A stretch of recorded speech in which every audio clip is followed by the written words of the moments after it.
CBSE board का 10th का mathematics है, ये सेट है 3 और ये क्वेश्चन पेपर कोड है, इसको आप देख लें, नहीं तो आपका कोई यूज़फुल नहीं रहेगी ये वीडियो। इसके एमसीक्यू सॉल्व करेंगे। देखिए फर्स्ट क्या है कि हमने कोई हेमिस्फीयर में से एक क्यूब शेप बाहर निकाल लिया, तो उसका हमें कर्व सरफेस एरिया निकालना है। तो पाई आर एल होता है, तो जो रेडियस है आर 10 गिवन है और वही हाइट होगी उसकी 10। हाँ एल चाहिए, तो एल कैसे निकालते हैं, 10 का स्क्वायर, ये पाइथागोरस लगा के 10√2 आ गया। पाई आर एल लगा देंगे, यहाँ पे पाई की वैल्यू 3.14 है, तो पाई 3.14 इंटू आर हमारा 10, हाइट हमारा एल 10√2। पॉइंट के बाद 2 डिजिट थी, 1 0 से मल्टीप्लाई करेंगे 314√2, तो ऑप्शन ए। सेकेंड आपका ए पी है, ए है, डी आप निकाल लेंगे। उसके बाद कह रहे हैं ये A16 माइनस A12, ए प्लस 15D माइनस ए माइनस 11D। जब सॉल्व करेंगे तो सी आपका 5 आ जाएगा।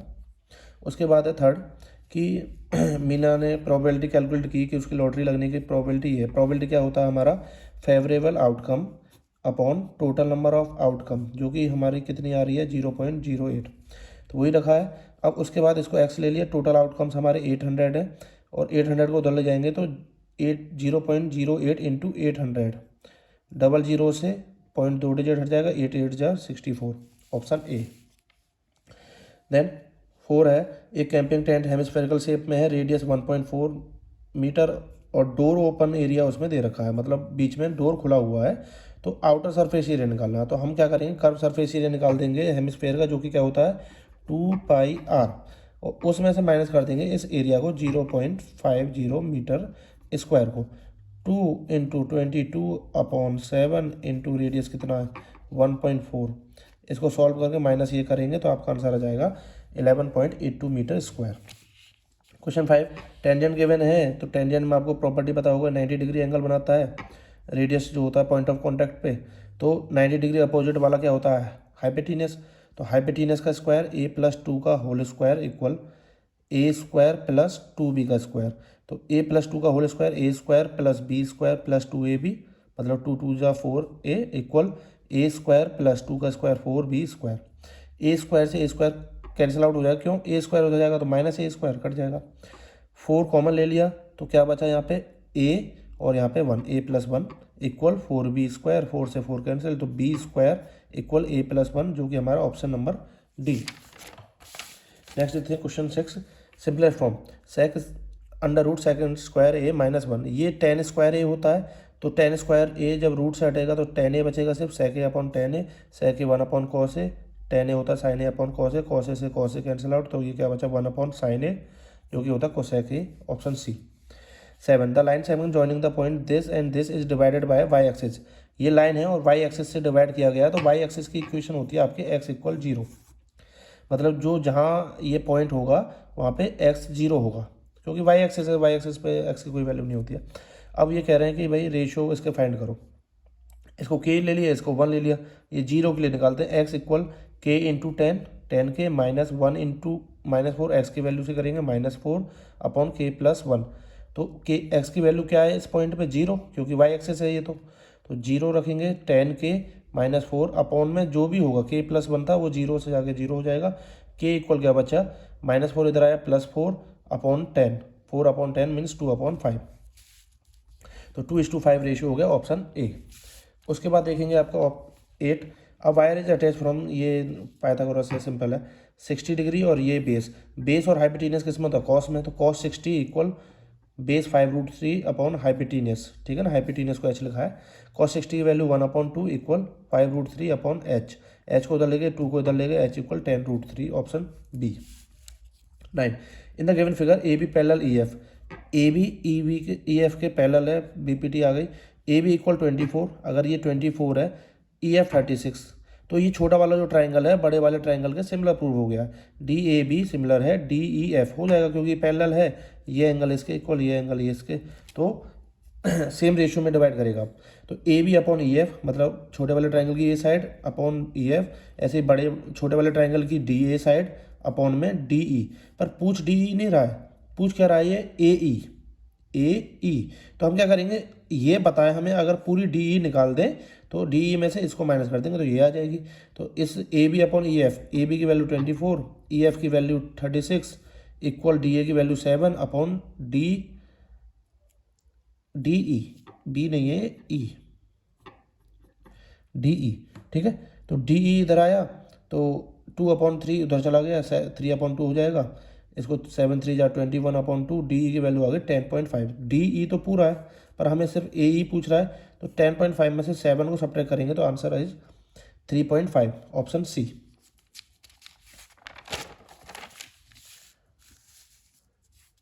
10, ये दो ट्राइंगल इसने सिमिलर प्रूव किए हैं using SAS side angle side similarity criteria. If he found angle C, ये वाला एंगल इस वाले एंगल के इक्वल है, तो ध्यान रखना है कि इंक्लूड एंगल अगर होता है तो दो जो साइड है उससे लगी हुई साइड है उन्हीं का रेशियो इक्वल होगा।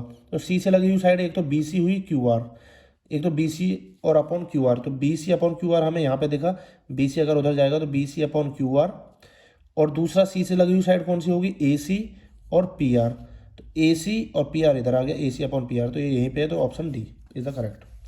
अभी कह रहे हैं कि इसमें स्टेप डेविएशन मेथड क्या होता है आपका, एक्स मतलब मीन का equal A plus H into summation FI UI upon summation FI, इसी को हम U बार भी बोल सकते हैं।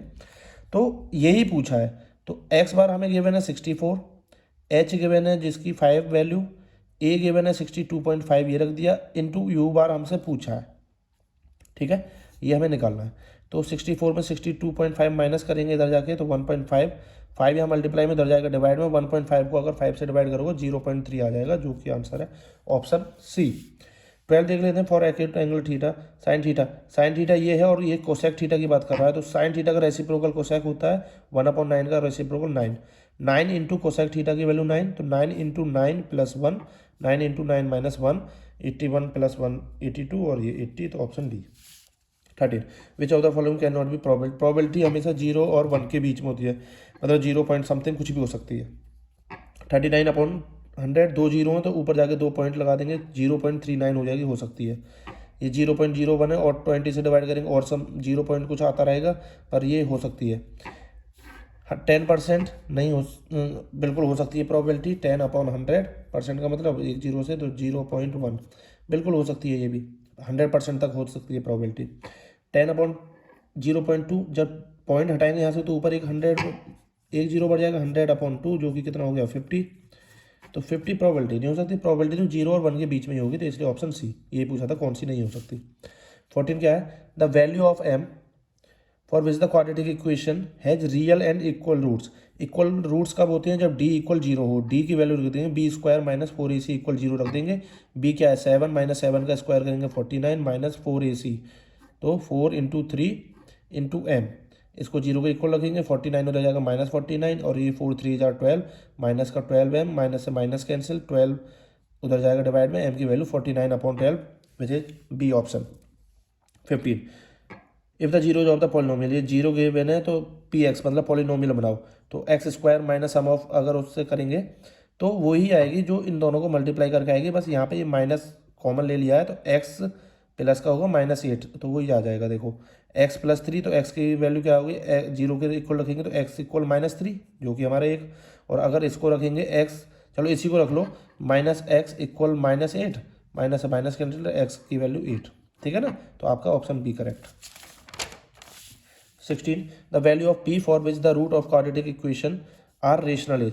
ये कह रहे हैं इसके रूट्स रेशनल होंगे। रेशनल का मतलब क्या है, कोई भी नंबर हो सकता है, रेशनल होना चाहिए, तो मतलब d निकाल के देखते हैं, उससे नेचर और रूट पता चलता है। d क्या होता है b square minus 4ac, b square minus 4ac, 4 into 1 into c 24। अब b की कोई ऐसी वैल्यू रखिए जो 24 से ज़्यादा हो, अगर नहीं होगी कम होगी तो आंसर माइनस में आएगा d, और d नेगेटिव होते हैं, रियल रूट्स नहीं हो सकते, तो रेशनल होने का तो सवाल ही नहीं है। तो b की वैल्यू अगर हम 1 रखेंगे, p मतलब 1 ही तो है, p ही तो v है, तो p की वैल्यू अगर ऑप्शन ए के अकॉर्डिंग 1 रखते हैं तो 1 का स्क्वायर करेंगे तो वो तो 1 ही रहेगा, तो ये नेगेटिव हो जाएगी, ये तो बिल्कुल नहीं हो सकता। अगर हम 25 रखते हैं तो 25 का स्क्वायर हो जाएगा 625, 625 माइनस 24 करेंगे, 600 कितना हो गया 1 हो गया, अंडर रूट करेंगे, ये इरेशनल नंबर हो गया। तो इरेशनल नंबर थोड़ी ना पूछा, वो तो कह रहा रेशनल होनी चाहिए, तो इससे भी नहीं होगा। √5 से √5 का स्क्वायर करेंगे जो कि हो जाएगा 5, 5 माइनस तो नेगेटिव हो गया, वहाँ पे तो रियल ही नहीं हो रहे, तो बचा कौन सा -5। इसको भी देख लेते हैं, -5 का स्क्वायर 25 -24 1, और रूट करेंगे जब रूट डी निकालने के लिए तो 1 का रूट 1 ही होता है, तो वहाँ से आ जाएगा आपका क्या, रेशनल। तो option number B is correct. An arc of length subtended an angle theta at the centre of the circle, radius 2.8। तो क्या होता है जब भी आर्क की निकालते हैं, theta upon 360 into 2πr, 2 into pi की वैल्यू इंटू आर की वैल्यू इक्वल इन्होंने दे रखी है आर्क 2.2। सॉल्व करेंगे, थीटा की वैल्यू 45 आ जाएगी। उसके बाद ये पूछा है डाइस आर रोल्ड टुगेदर, दो डाइस को एक साथ फेंका गया, probability of getting an outcome x, y where x greater than y। जो x है ना, x का पहला वाला है वो बड़ा आना चाहिए। कब कब हो सकता है, 6, दूसरा अगर 5 हो जाए अभी तो बड़ा होगा, दूसरा ये 6 ही रहे, ये 4 आ जाए, ये 6 ये 3 आ जाए, ये 6 ये 2 आ जाए, ये 6 ये 1 आ जाए, ठीक है ना। ऐसे ही और कितने बन सकते हैं, 5 ले लो, 5 तो ये 4 होना चाहिए, 5 तो ये 3 भी हो सकता है, 5 तो ये 2 भी हो सकता है, 5 तो ये 1 भी हो सकता है। ऐसे ही अब बचा कौन सा, 4, तो ये 3 भी हो सकता है, 4 तो ये 2 भी हो सकता है, 4 तो ये 1 भी हो सकता है, और कौन सा बचा, 3, 3 है तो ये 2 भी हो सकता है, 3 है तो ये 1 भी हो सकता है। अब कौन सा बचा, 2, 2 है तो ये 1 भी हो सकता है, ठीक है। कितने हो गए, 1 2 3 4 5 6 7 8 9 10 11 12 13 14 15 15। टोटल आउटकम कितने बनते हैं इस तरीके के पेयर में, 36। तो 15/36 सॉल्व करेंगे 5/12। अब देखते हैं आपके असर्शन है रीजन। असर्शन 19 क्वेश्चन क्या है, SCF of this and this 18m, 36m square 18m where m is the prime. अगर m प्राइम नंबर है तो इनका SCF यही होगा 18m, क्योंकि हम कॉमन पावर उठा लेते हैं, 18 कॉमन है दोनों में और m कॉमन है, m स्क्वायर और m में m कॉमन है, तो ये हमारा हो गया SCF, ठीक है। रीजन क्या है, SCF of 2 number is always less than और equal to the smaller number. 2 number का अगर हम LCF निकाल रहे हों तो वो छोटे नंबर के बराबर हो सकता है या उससे कम हो सकता है। पर अब यहाँ पे तो इसके अकॉर्डिंग, मेरे अकॉर्डिंग इसका आंसर बी होगा। ए एंड आर दोनों ही सही हैं, पर ये इसको करेक्ट एक्सप्लेन नहीं कर रहा है, इसकी मदद से हमने यहाँ पे कुछ भी सॉल्व नहीं किया है। हमने इसका SCF निकाला कॉमन नंबर उठा के, उसके लिए हमने ये यूज नहीं किया कि इसके बराबर या इससे छोटा होगा उसको यूज कर रहे हों। तो मेरे अकॉर्डिंग तो नहीं है ये, इसका ऑप्शन मेरे अकॉर्डिंग तो बी होगा। पर कुछ बच्चे कह रहे सर ए ऑप्शन होगा, मे बी हो भी। अगर इसी को वो सिर्फ एक रीजन मान ले कि भाई इससे ही हमारा ये सॉल्व हो रहा, तो हो सकता है कि ये भी हो, पर मेरे अकॉर्डिंग ये है। बाकी आप देख लेना अपने अकॉर्डिंग कौन सा आप चाहो। 20 देख लेते हैं। ये कह रहे हैं कि भाई इनकन्सिस्टेंट कब होगा। इनकन्सिस्टेंट मतलब जिसका कोई भी सॉल्यूशन ना हो, वो कब होता है, A1/A2 equal B1/B2 is not equal C1/C2। तो ये पैरेलल लाइन के लिए होता है। तो A1 क्या है, 3/6, तो माइनस का 1/2 बना, 3 2 जा 6। ऐसे ही 5/10, ये भी माइनस का 5 है तो ये भी माइनस का 1/2 बना। 7/14 दोनों प्लस के तो 1/2 तो बनेगा, 7 का डबल ही है, पर ये नेगेटिव नहीं बनेगा, इसलिए ये वाली सेटिस्फाई कर रहा है, इनकन्सिस्टेंट होगी, 2 हो गया।